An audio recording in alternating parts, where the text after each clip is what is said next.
आइए शुरू करते हैं। आज इकोनॉमिक्स वर्ग 11 विषय इकोनॉमिक्स पाठ संख्या 5। पाठ का नाम है भारत का विदेशी व्यापार। विदेशी व्यापार। तो सबसे पहले बात ये जानेंगे कि व्यापार है क्या, व्यापार कहते किसे हैं। पहला प्रश्न क्या होगा कि व्यापार क्या है या व्यापार कहते किसे हैं। बड़ी आसान उत्तर होगा वस्तु या सेवा का विनिमय। हल्ला नहीं, वस्तु या सेवा का विनिमय। विनिमय का मतलब अदला बदली। हम लोग भी एक प्रकार का व्यापार ही कर रहे हैं, लेकिन ज्ञान का है। आपने हमको पैसा दिया और हमने आपको क्या दिया, एक प्रकार का व्यापार न है।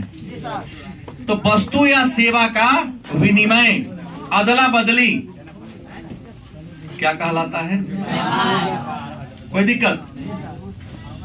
व्यापार दो स्तर पर होते हैं। व्यापार के दो रूप हैं,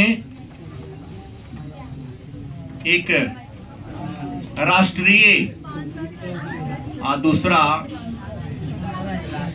अंतरराष्ट्रीय। इसी का नाम है विदेशी। ध्यान देंगे। व्यापार के कितने प्रकार हैं? तो व्यापार के दो प्रकार हैं, एक राष्ट्रीय व्यापार, दूसरा अंतरराष्ट्रीय व्यापार या विदेशी व्यापार।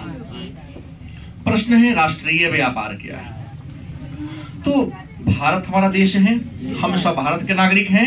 भारत में 28 राज्य हैं, 8 केंद्र शासित प्रदेश हैं कि नहीं है। तो अपने ही देश के भौगोलिक सीमा के अंदर एक राज्य का व्यापारी दूसरे राज्य से, एक शहर का व्यापारी दूसरे शहर से अगर वस्तु का विनिमय करता हो तो क्या कहेंगे, राष्ट्र के अंदर, देश के अंदर, अपने ही देश के अंदर, देश के भौगोलिक सीमा के अंदर अगर व्यापार हो तो उसको हम। लेकिन देश की अंतरराष्ट्रीय सीमा को पार कर गए, देश की अंतरराष्ट्रीय सीमा को क्या कर गए, पार कर गए। जैसे भारत और पाकिस्तान को अलग करने वाली रेखा का नाम क्या है, रेड क्लिफ रेखा। भारत और चीन को अलग करने वाली रेखा का नाम क्या है, मैकमोहन रेखा है। तो सवाल ये आया कि यदि देश की अंतरराष्ट्रीय सीमा को हम पार कर लिए और दूसरा देश में जाके सामान को खरीद बिक्री कर रहे हैं तो क्या कहलाएगा, अंतरराष्ट्रीय व्यापार या विदेशी व्यापार कहलाता है। कोई दिक्कत। अब प्रश्न है कि अंतरराष्ट्रीय व्यापार और विदेशी व्यापार में कई प्रकार की छोटी छोटी बातें आती हैं, तो पहले उसके बारे में चर्चा करते हैं। पहला प्रश्न होगा विदेशी व्यापार का आकार। विदेशी व्यापार का आकार, एक प्रश्न आता है कि विदेशी व्यापार के आकार से आप क्या समझते हैं, या विदेशी व्यापार का आकार क्या है, या विदेशी व्यापार का आकार किसे कहते हैं। तो कहता है जब हम किसी दूसरे देश से व्यापार करते हैं तो व्यापार करने के क्रम उसको सामान देते हैं, उस सामान का कुछ मूल्य होगा कि ना होगा। जो हम किसी को सामान देते हैं तो उस सामान का भौतिक मूल्य होगा ना, उसी मूल्य को हम व्यापार का क्या कहेंगे, आकार कहेंगे। क्या होगा, कोई सामान का वैल्यू होता कि नहीं, तो सामान के जो वैल्यू होगा उसी को हम क्या कहेंगे, विदेशी व्यापार का आकार। फिर एक प्रश्न आता है विदेशी व्यापार का मूल्य क्या है। विदेशी व्यापार का मूल्य, तो विदेशी व्यापार में हम क्या करते हैं, दो बात करते हैं, एक आयात करते हैं और दूसरा क्या करते हैं, निर्यात करते हैं।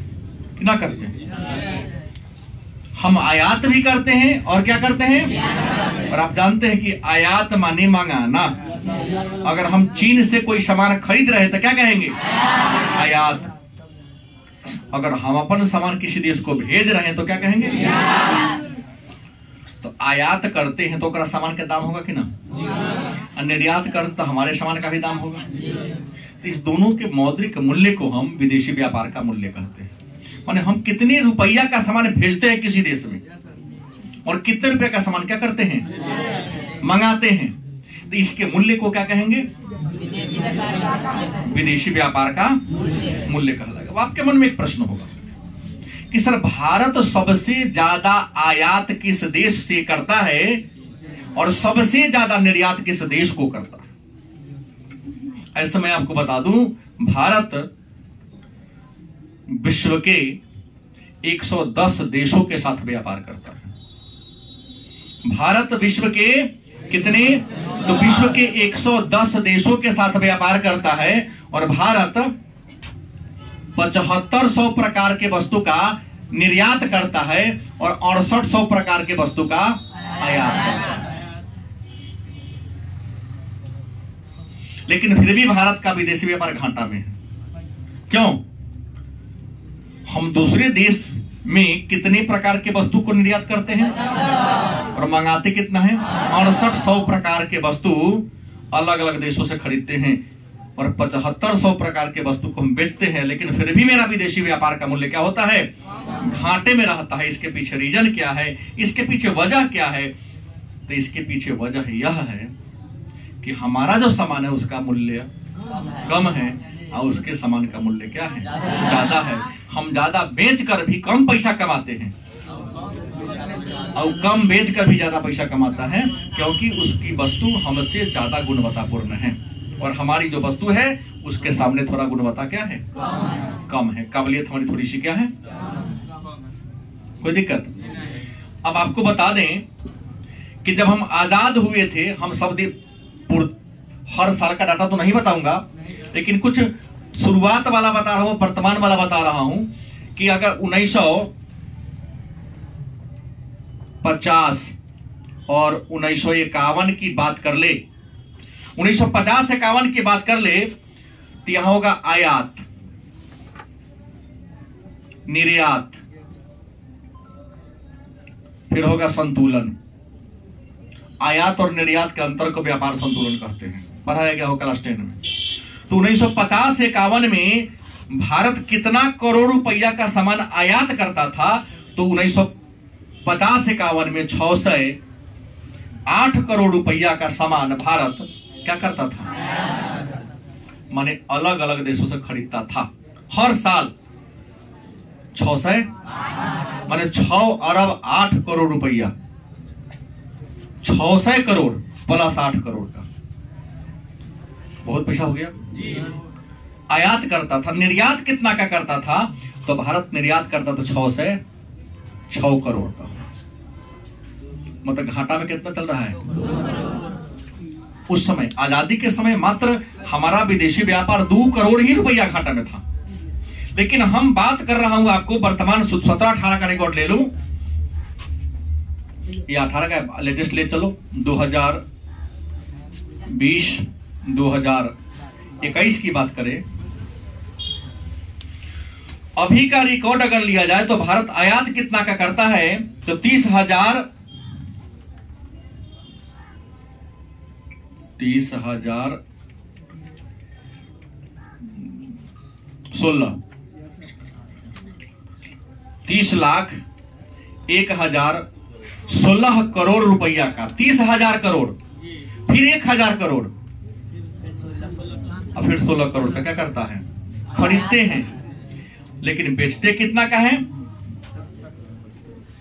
तो 19,541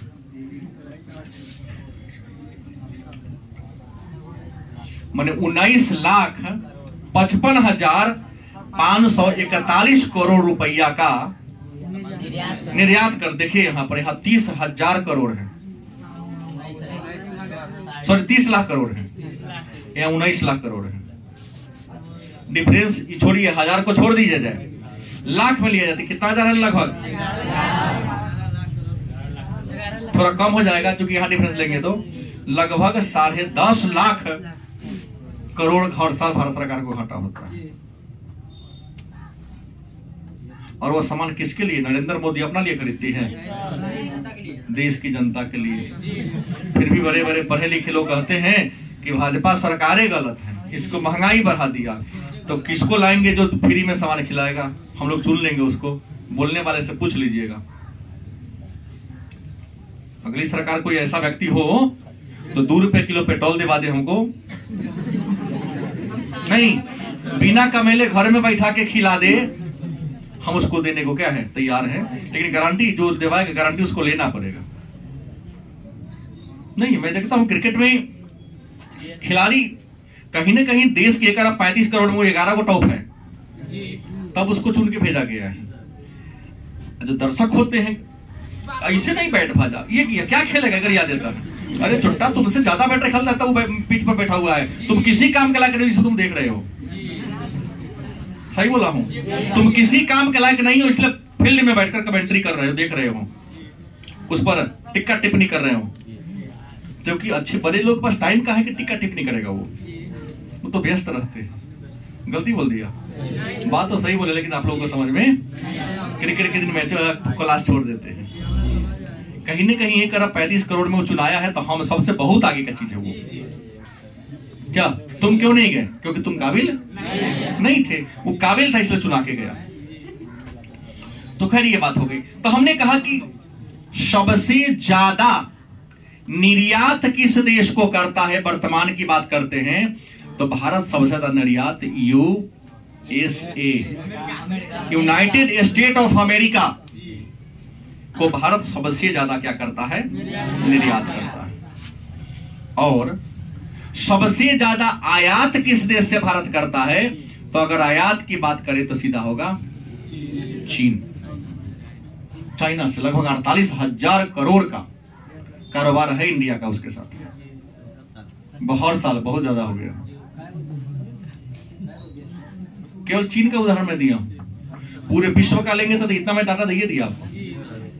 इतना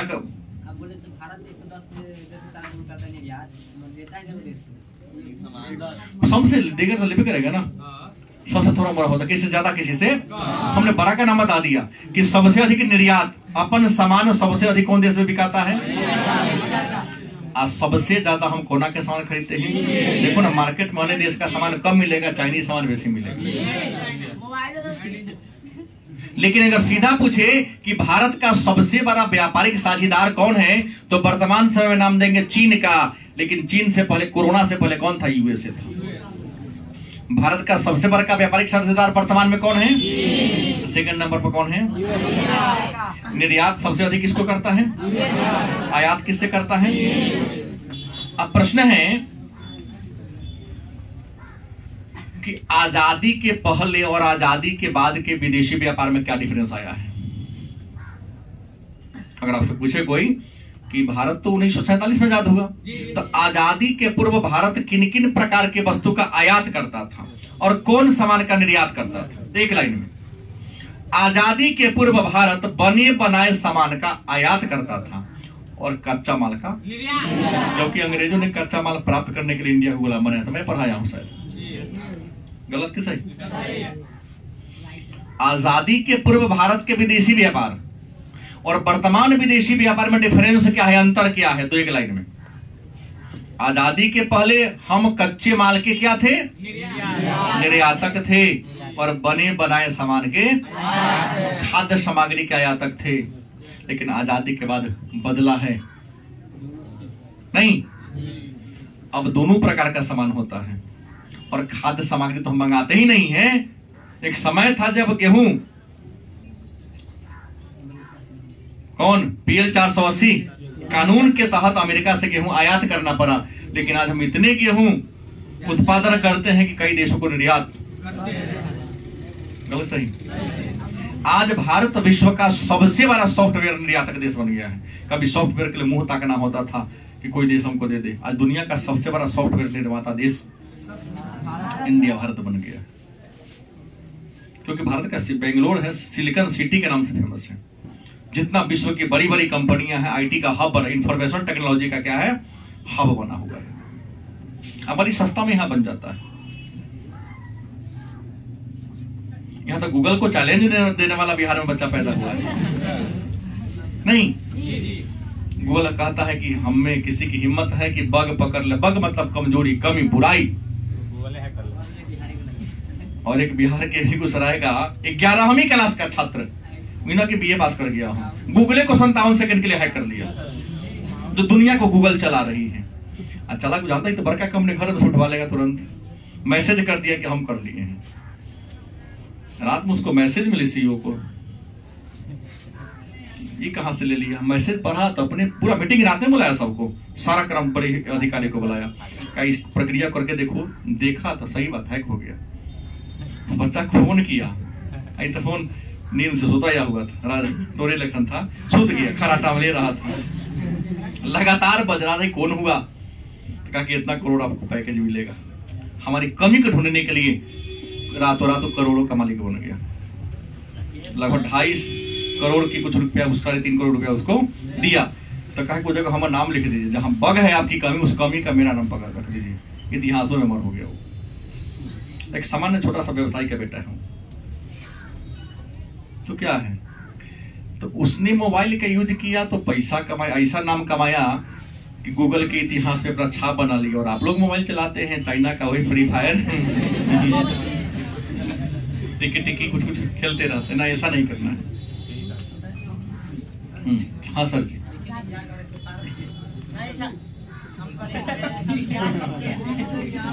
टेस्ट श्री चलता है, वो तोरा बुझा तो अगला साल, अभी ना ऊपर बुद्धि लगाओ।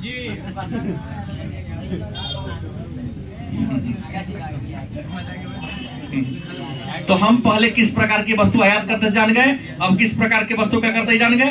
मतलब आयात और निर्यात सभी प्रकार के क्षेत्रों में क्या आया है, हमारे भारत में बदलाव आया है।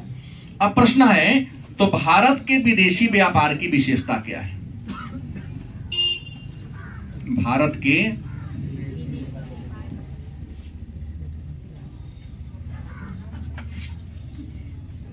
व्यापार की विशेषता, हम विदेशों से व्यापार करते हैं तो कुछ ना कुछ तो खासियत होगी।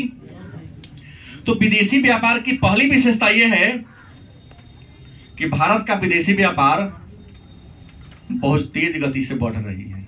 उदाहरण में एक ही से ले सकता हूं, सब तो नहीं दे सकूंगा, कि प्रारंभ में मात्र 6 से 8 करोड़ रुपया का था, आज 30 लाख करोड़ से ऊपर चला गया। इसका मतलब यह हुआ कि भारत का विदेशी व्यापार हमेशा बढ़ता ही जा रहा है। दूसरा विशेषता है,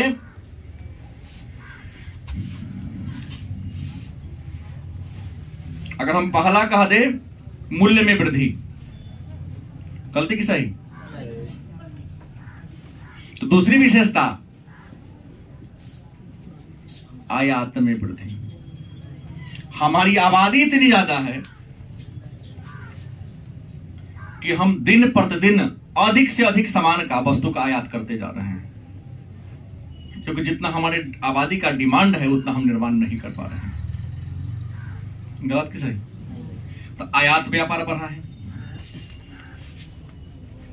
उसके बाद विश्व व्यापार में हिस्सेदारी, आजादी के समय विश्व व्यापार में भारत की हिस्सेदारी बहुत कम थी। आज विश्व व्यापार में भारत की हिस्सेदारी मोटा मोटी 20% है।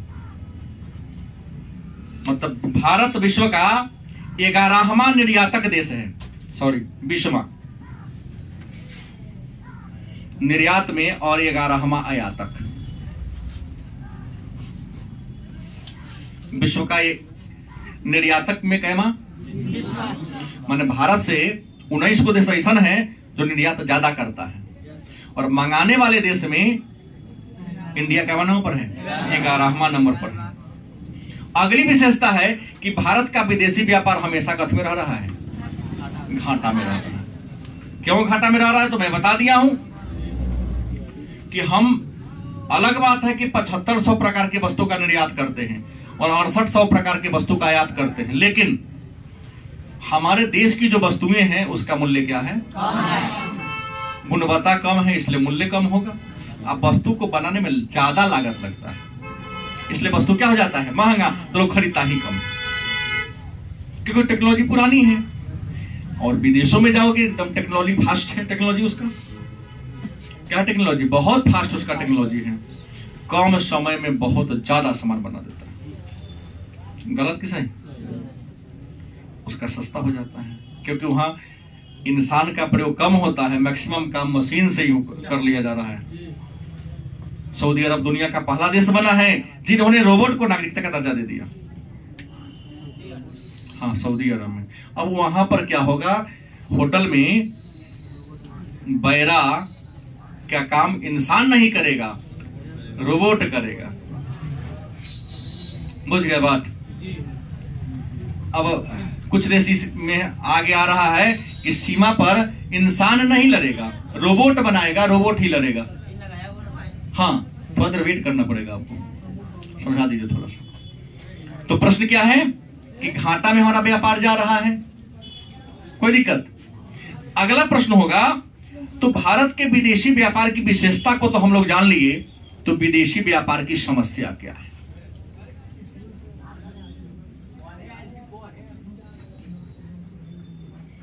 विदेशी व्यापार की समस्या क्या है?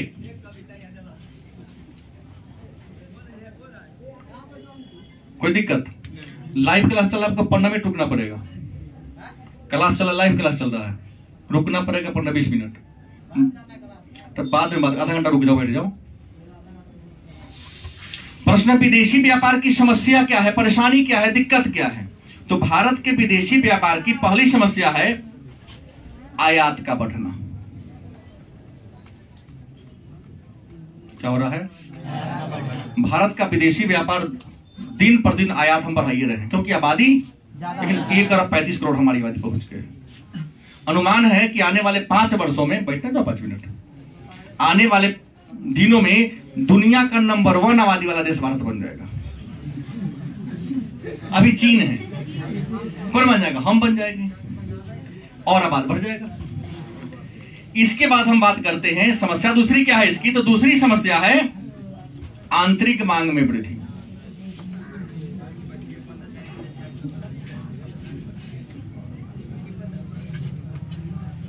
भारत का जो आंतरिक डिमांड है वस्तु का, देश के अंदर हम भी बहुत सामान का निर्यात कर सकते हैं, लेकिन आबादी जितनी है कि जितना बनाते हैं उसका मैक्सिमम खाइए जाते हैं। गलत कि सही? आबादी खा जाते हैं, उपभोग कर लेते हैं, हम निर्यात नहीं कर पाते हैं क्योंकि यहां पर क्या है, आंतरिक मांग, मतलब देश के अंदर डिमांड क्या है, ज्यादा है, बहुत ज्यादा। अगली समस्या है बढ़ती कीमत। अगली समस्या क्या है? बढ़ती हुई कीमत। बढ़ती कीमत मतलब क्या है कि हमने पहले कहा कि भारत का टेक्नोलॉजी क्या है, पुराना है। टेक्नोलॉजी क्या है, और टेक्नोलॉजी पुराना होगा तो जो वस्तु बनाते हैं, वस्तु को बनाने में लागत, जब लागत ज्यादा होगा तो दाम क्या कम होगा? नहीं, लागत ज्यादा होगा तो दाम भी क्या होगा, ज्यादा होगा। और इंसान सस्ता सामान खरीदना चाहता, हम हो चाहे आप हो। जब बाजार में उसी प्रकार का वस्तु सस्ता मिलेगा तो कोई भी महंगा सामान खरीदेगा नहीं खरीदेगा। तो आज कीमत बढ़ रही है, भी एक समस्या है। इसके अलावा समस्या क्या है? घाटे का व्यापार।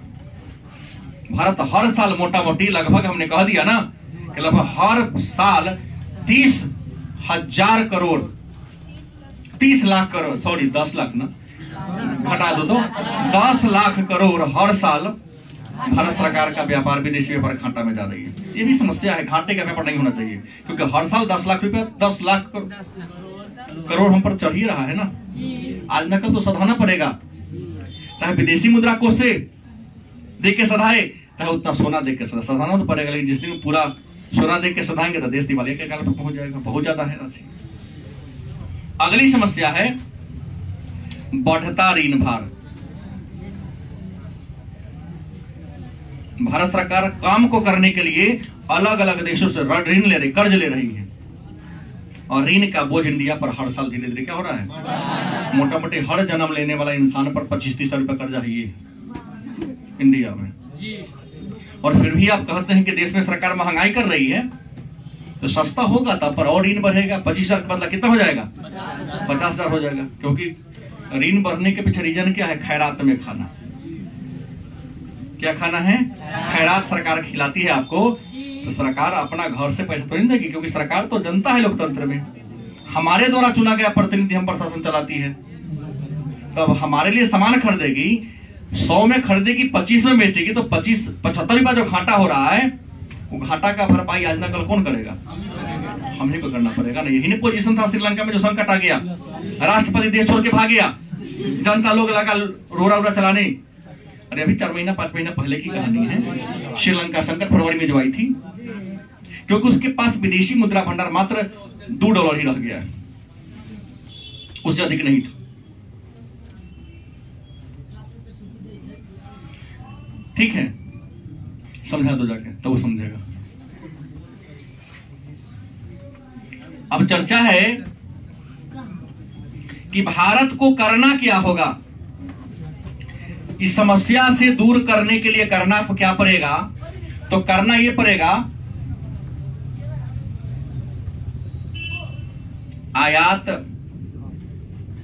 प्रतिस्थापन एवं निर्यात संवर्धन करना पड़ेगा।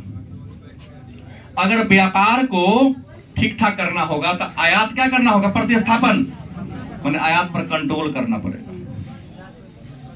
क्या करना पड़ेगा? और निर्यात प्रतिस्थापन, आयात के जगह पर निर्यात को क्या करना पड़ेगा? बढ़ाना पड़ेगा आपको। कोई दिक्कत? क्योंकि ऐसा करके ही विदेशी व्यापार की समस्या से हम क्या कर सकते हैं? मुक्ति पा सकते हैं। अब सवाल है,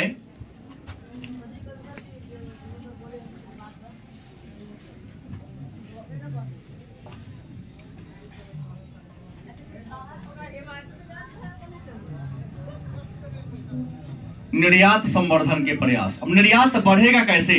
तो भारत सरकार ने निर्यात को बढ़ाने के लिए कुछ काम किया है। निर्यात देश का कैसे बढ़ेगा, निर्यात बढ़ावा देने का उपाय क्या है, तरीका क्या है? तो भारत सरकार ने निर्यात को बढ़ावा देने के लिए कुछ समिति का गठन किया है। उस समिति ने सरकार को सुझाव दिया, सलाह दिया है कि किस तरीका से, कौन सा ऐसा उपाय है जिससे हम निर्यात को बढ़ावा दे सकते हैं। तो निर्यात को बढ़ावा देने के लिए पहली बार आया था एक में डिसूजा समिति। क्या है? डिसूजा समिति 1957 में आया था। निर्यात कैसे बढ़ेगा सलाह दिया था डिसूजा समिति। दूसरा आया था मुदालियार समिति।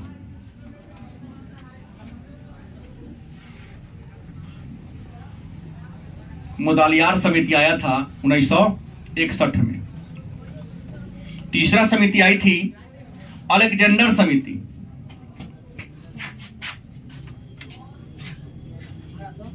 अलेक्जेंडर समिति आई थी 1977 में। चौथी समिति आई थी टंडन समिति। कौन समिति आई थी? टंडन समिति। और टंडन समिति आई थी 1980 में।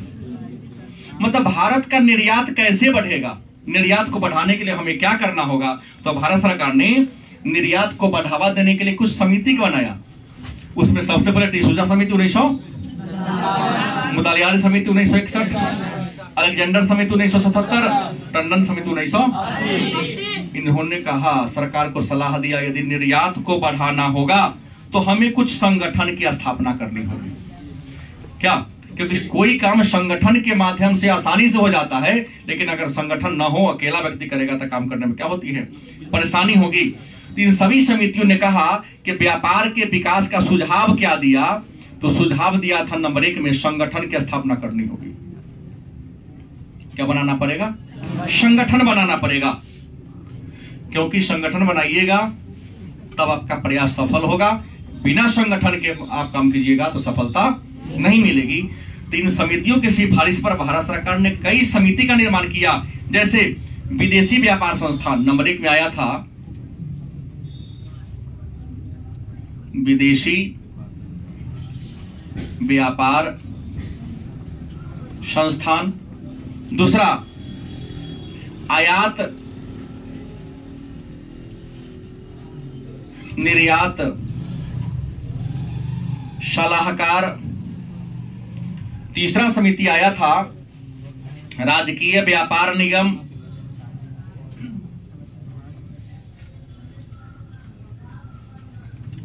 चौथा आयात निर्यात बैंक,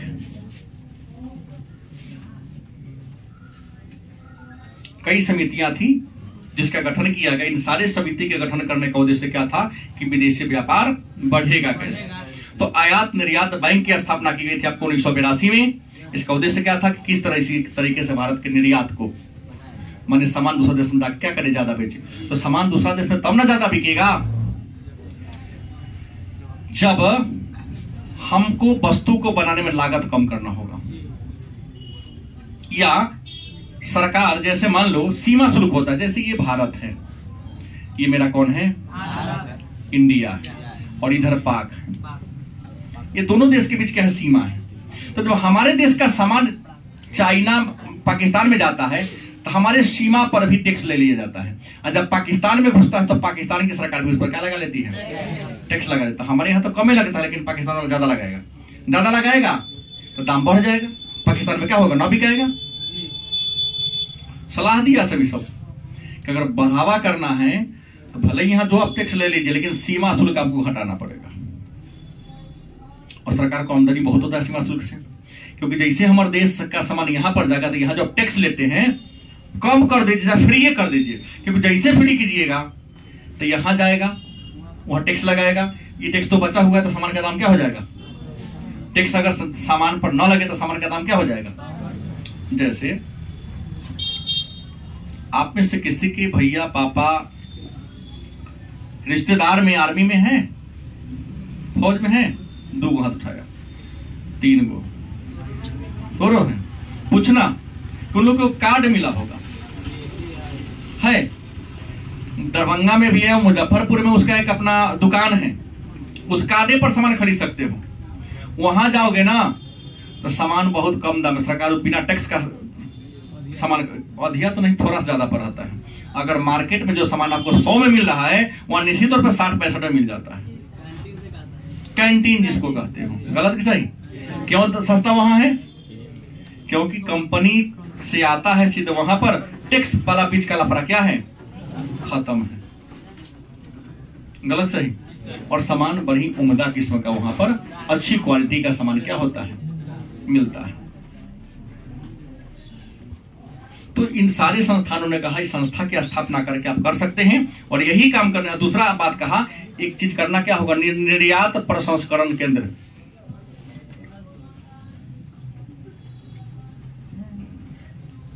क्या करना होगा, भारत में जितना भी बंदरगाह है वहां पर निर्यात को बढ़ावा देने के लिए निर्यात प्रसंस्करण केंद्र खोलना होगा। और मैं आपको बता दूं कि वर्तमान समय में भारत में 7 को निर्यात प्रसंस्करण केंद्र है। नाम है कांडला, नाम क्या है, जो गुजरात में है। दूसरा है सांता क्रूज,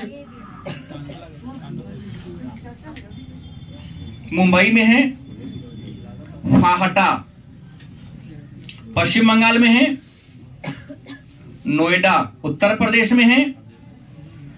और कोच्चि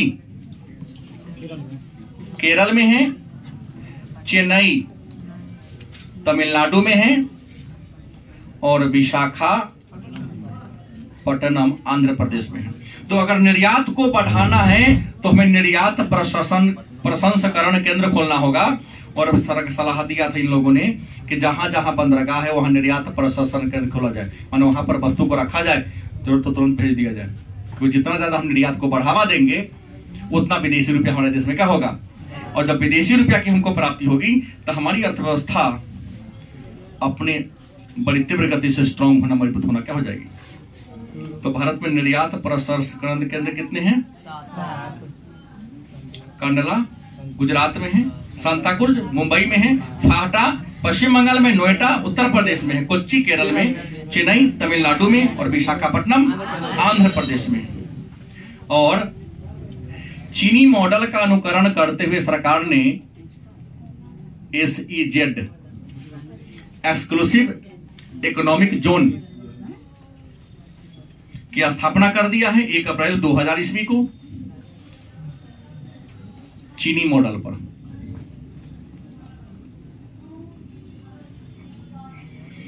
कुछ खास क्षेत्र व्यापार के लिए फिक्स कर दिया गया है। जैसे चीन ने फिक्स कर दिया कि यह क्षेत्र व्यापार के लिए फेमस होगा और इस प्रकार की वस्तु यहाँ पर क्या होगी, बनेगी। और इसके अलावे लाइसेंस प्रणाली